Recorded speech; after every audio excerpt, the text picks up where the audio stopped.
Les gens disent toujours, « Non, je n'ai pas l'habitude de parler au micro. » Ce n'est pas ce que les gens pensent de vous. Après ça, ils se détendent. Voyez-vous que je dis juste ce que je veux? Ce n'est pas que vous mettez la pression, c'est juste que vous êtes passé pour un imbécile devant un groupe de gens. Donc, vous ne voulez pas passer pour un imbécile. Comment pouvez-vous vous rendre imbécile à moins de l'être? Je ne pense pas l'être.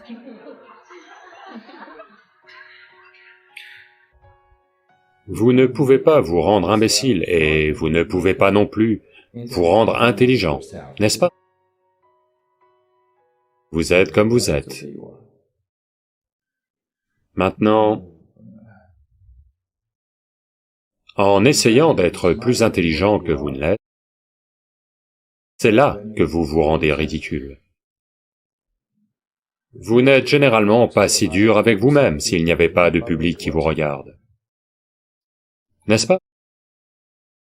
C'est juste ça. Si personne ne vous regarde et que vous vous ridiculisez, vous n'êtes pas dur avec vous-même, vous êtes très indulgent, n'est-ce pas? Oui?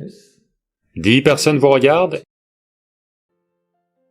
et maintenant, le message de votre stupidité va se répandre dans le monde. C'est cela qui vous dérange.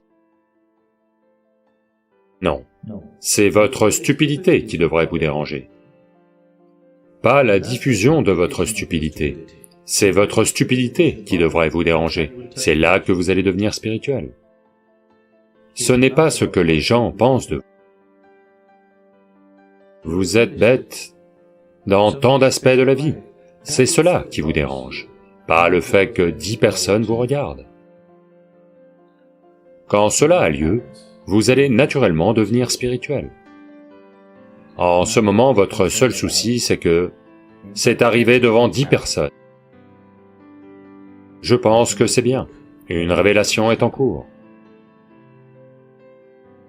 Maintenant, pourquoi parlez-vous en public? Pourquoi parlez-vous en public? Ne parlez pas en public, parlez simplement. Les gens disent toujours, « Non, je n'ai pas l'habitude de parler au micro. » Je leur dis, « Ne parlez pas au micro, parlez simplement. Le micro sait quoi faire. » Pourquoi devriez-vous parler au micro? Vous parlez simplement. Le micro fera ce qu'il a à faire, n'est-ce pas? Et pourquoi parlez-vous en public? S'il y a un public assis là, naturellement vous serez... Vous savez, il y a peut-être quelqu'un qui va essayer de vous descendre parmi eux. J'étais récemment, il y a environ 8-10 jours, j'étais avec un groupe de gens à New Delhi. Cette personne, maintenant il n'est plus vraiment dans l'action, mais il fut à une époque le bras droit du président, et il était ministre et il a joué beaucoup de rôles, il a fait le tour du monde, parlé à toutes sortes de groupes dans le monde. On parlait juste de quelque chose et il a dit que, même pour... Ce que je sais, c'est qu'il a été avec de grands leaders du pays comme Indira Gandhi. Il a été proche d'elle pendant tout son temps au pouvoir et... Il a dit, les plus grands leaders, quand ils se tiennent pour la première fois devant une foule, il y a un peu de nervosité. Après ça, ils se détendent. J'ai dit, cette nervosité vous arrive parce que vous prétendez que ils font partie de vous, mais ce n'est pas vrai. C'est pour ça que ça vous arrive. Si vous voyez vraiment que tout cela fait partie de vous, que vous ne parlez qu'à vous-même, Où est la nervosité? Vous pouvez dire ce que vous voulez. Voyez-vous que je dis juste ce que je veux? Donc, ne parlez pas en public. Si vous considérez vraiment tout comme étant vous-même, vous exprimez simplement ce qui est vrai pour vous, et c'est tout. Pourquoi sauriez-vous tout retourner et ensuite pourquoi devez-vous vous taper dessus? Laissez-leur le plaisir de vous taper dessus. Si vous dites des absurdités, ils auront le plaisir de vous taper dessus. Pourquoi serait-ce à vous de le faire? C'est leur travail. Laissez le travail des autres aux autres, n'essayez pas de tout faire, n'est-ce pas? Si vous dites des absurdités, ce sont eux qui vont vous jeter des pierres. Laissez-le se passer comme ça. Ne vous jetez pas des pierres à vous-même, ce n'est pas nécessaire.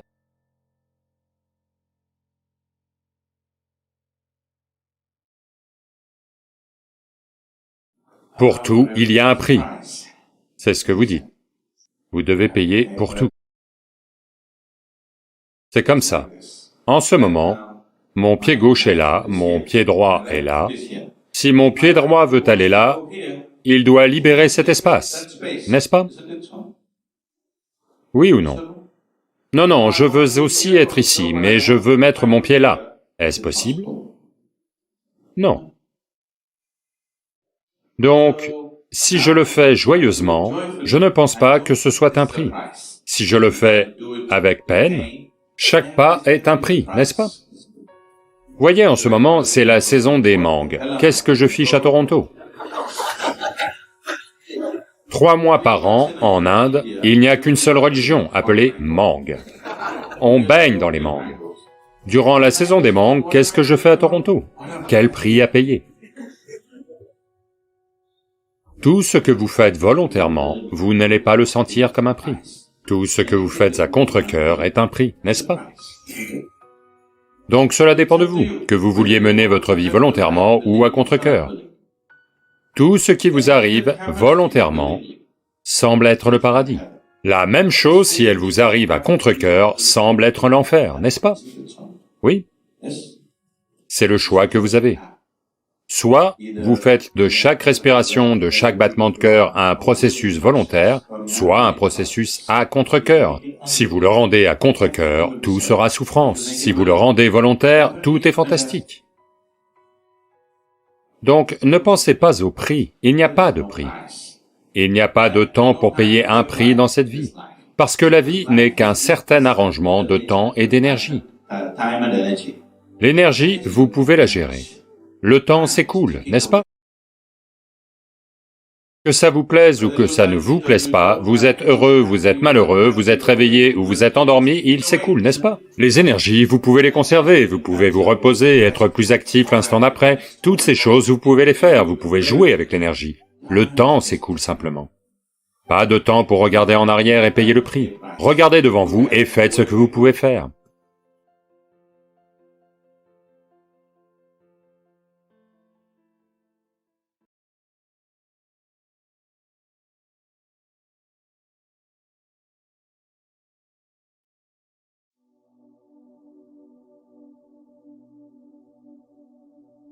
Je ne réponds qu'aux questions d'un public plus large qui ne fait aucune pratique. Un jour, j'arrêterai le divertissement, totalement. Je ne suis pas du genre à vous donner une conclusion, je suis un processus. Si vous êtes prêt à être un processus de croissance, je suis là pour vous. Vous voulez une conclusion? Je vais vous frustrer. L'intérêt de faire la sadhana est que toutes les questions vont brûler, pas que vous allez trouver des réponses. Ne croyez jamais que votre intellect saura, il ne saura pas.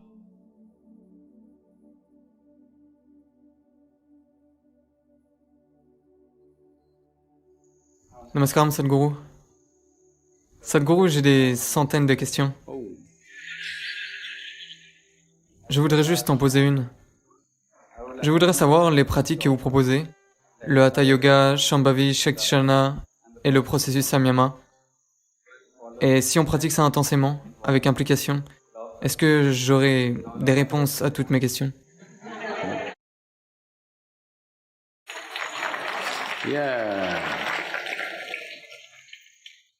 Non. aucune de vos questions n'aura de réponse.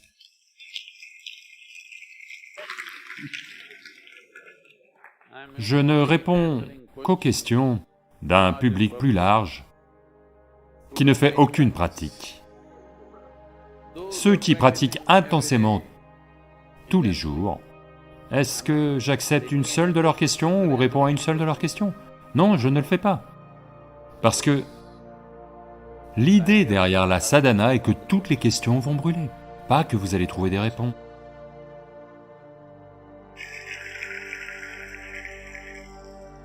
Si vos questions ont disparu, que signifient les réponses? Les gens qui ne font rien pour leur bien-être intérieur, mais pensent qu'en posant une question et en entendant une réponse, leur vie va être réglée, on les divertit encore. D'accord? Un jour, j'arrêterai le divertissement, totalement. En ce moment, c'est toujours là. Un jour, ce ne sera disponible que pour ceux qui font intensément leur sadhana. For the rest, they must listen to the YouTube. Pour le reste, ils doivent écouter YouTube. Parce que, vous savez, le vieux cinéma est toujours divertissant. Parce que vous devez comprendre cela. Les questions viennent d'un endroit qui ne peut jamais savoir. Cet endroit d'où vous posez les questions n'est pas capable de savoir quoi que ce soit. Il veut une conclusion. Je ne suis pas du genre à vous donner une conclusion, je suis un processus. Si vous êtes prêt à être un processus de croissance, je suis là pour vous. Vous voulez une conclusion? Je vais vous frustrer. Parce que, quel est l'intérêt d'une conclusion? C'est un processus continu.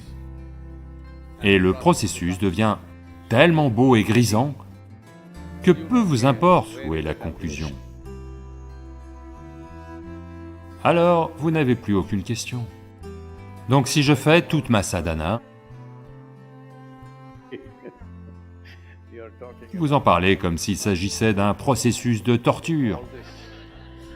Que si je fais tout cela, est-ce que toutes mes questions vont trouver une réponse? Vous voyez, ceci s'est produit.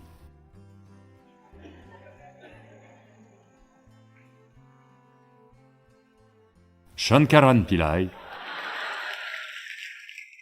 Hey, ce n'est pas juste, ce n'est pas toujours drôle, parfois c'est sérieux.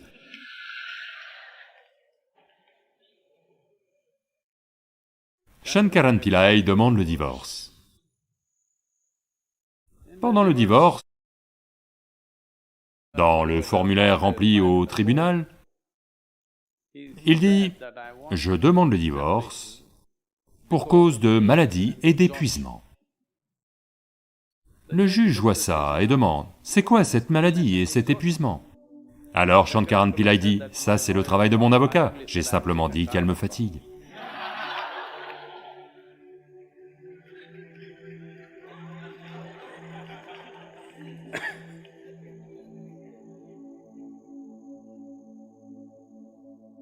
Donc on peut répondre aux questions de bien des façons.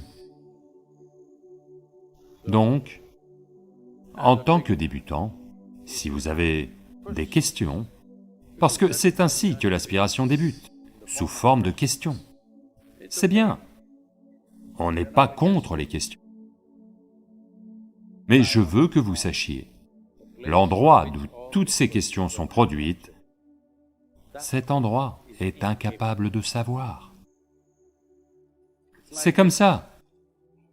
Vous savez, faites-vous ceci?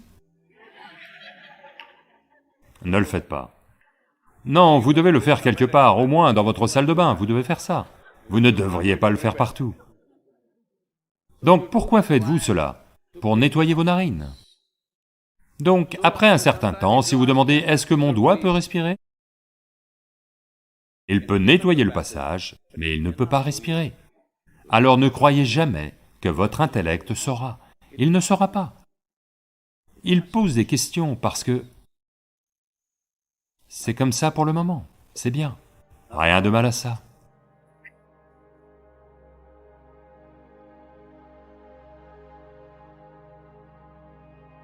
Bonjour Sadhguru, c'est Louis Sarah.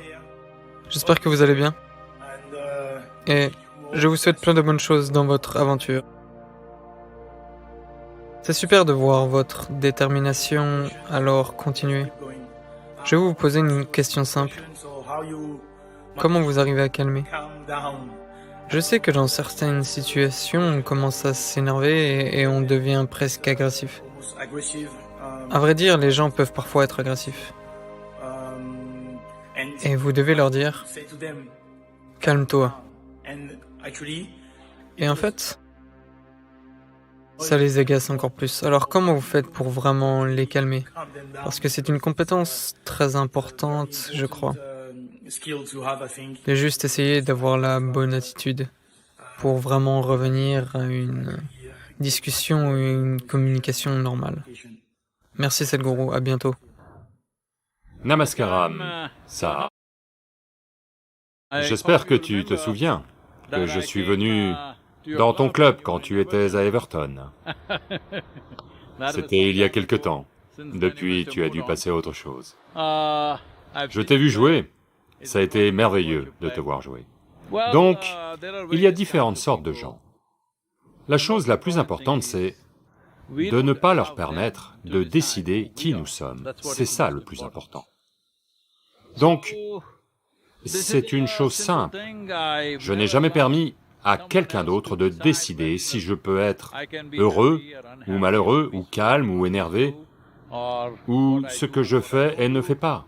Oui, dans le monde physique, les gens peuvent vous empêcher de faire quelque chose, mais comment vous êtes en vous-même, cela n'est l'affaire de personne, c'est notre affaire.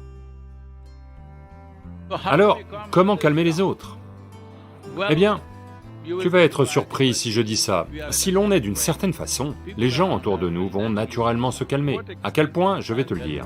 Tu as peut-être vu des images de moi manipulant des cobras royaux et d'autres serpents venimeux, sans effort. Je les ai regardés et observés depuis la plus tendre enfance et remarqué que si tu es très calme, tu ne leur poses aucun problème. Tu peux prendre un serpent sauvage dans la main, juste comme ça, et il n'y a simplement aucun problème. Même maintenant, quand j'attrape un cobra royal, je ne le tiens pas par la tête, je le prends au milieu, et je le soulève. Mais il ne va pas me mordre parce que il lit ma chimie. Et quand ma chimie n'est absolument pas dérangée, sans aucune agitation ou aberration, il se calme. Cela vaut pour les serpents, cela vaut pour les êtres humains, cela vaut pour les plantes, cela vaut pour toutes les créatures. Ceci se remarque nettement lorsque un animal est particulièrement agressif ou venimeux de par nature. Il faut que je te raconte, quand je me promenais dans les forêts du sud de l'Inde, les gens se demandaient toujours comment est-ce que je survis, qu'est-ce que je mange? Parce qu'il n'y a pas beaucoup de fruits ou, vous savez, des racines ou quelque chose de mangeable là-dedans. J'ai en grande partie survécu grâce au miel. Je prenais un petit tube en plastique de 40 cm, l'enfonçais dans les ruches, en haut des arbres, et aspirais le miel. De leur côté, elles me voyaient juste comme l'une d'entre elles, parce que ma chimie était très équilibrée. Quand je dis abeilles, ces abeilles du sud de l'Inde, les grandes abeilles sont longues comme ça, les abeilles noires. Si elles vous piquent au visage, 8, 10 d'entre elles, si elles vous piquent au visage, vous allez mourir étouffé. Si par hasard vous ouvrez la bouche et qu'elles entrent et vous piquent à l'intérieur, une suffira. Une abeille dans la gorge, si elle vous pique, une abeille peut vous tuer. Mais elles ne m'ont jamais piqué, parce qu'elles pensaient que j'étais l'une d'elles, juste une grosse abeille. Donc ceci est la nature de la vie et de l'existence, que qui nous sommes est ce qu'on obtient. Si l'on crée un certain niveau d'équilibre, peu importe sur qui on tombe, quelque part, sans le savoir, sans qu'ils en soient conscients, eux aussi vont devenir calmes. C'est quelque chose que tu dois faire dans ta vie. Peu importe dans quel... je ne sais pas si tu joues encore. Je suis désolé de poser de telles questions, mais je n'ai pas beaucoup suivi le football ces dernières années. Si tu joues, ou si tu entraînes des gens, ou peu importe ce que tu fais avec ta vie, pour que le meilleur ait lieu, la chose la plus importante, c'est que tu aies une sensation d'équilibre absolu. Peu importe qui l'on rencontre, peu importe ce que le monde nous envoie, ce que nous en faisons est à 100% entre nos mains. Personne ne peut nous enlever ça. C'est mon souhait et ma bénédiction, que tu sois capable d'accomplir ton but. Tu dois être capable de t'exprimer pleinement dans ce monde. Tu dois vivre ta vie à plein.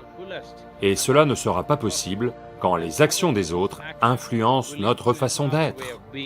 Dès l'instant où les actions et les mots des autres influencent notre façon d'être, alors nous ne sommes plus libres, nous sommes asservis à ces gens. Brisons l'esclavage, faisons de cela une réalité pour toi et pour tout le monde. Ceci doit avoir lieu. Je vais leur demander de t'envoyer un lien vers Ingénierie intérieure en ligne. Fais ce processus, s'il te plaît. Ça va t'aider dans une certaine mesure. Un jour, viens en Inde, on te fera faire un certain processus avec lequel tu peux être une grande force de paix dans le monde. Ayant été un footballeur connu, tu as le pouvoir d'influencer et d'inspirer les jeunes à aller vers une vie meilleure. Merci de faire en sorte que ça ait lieu.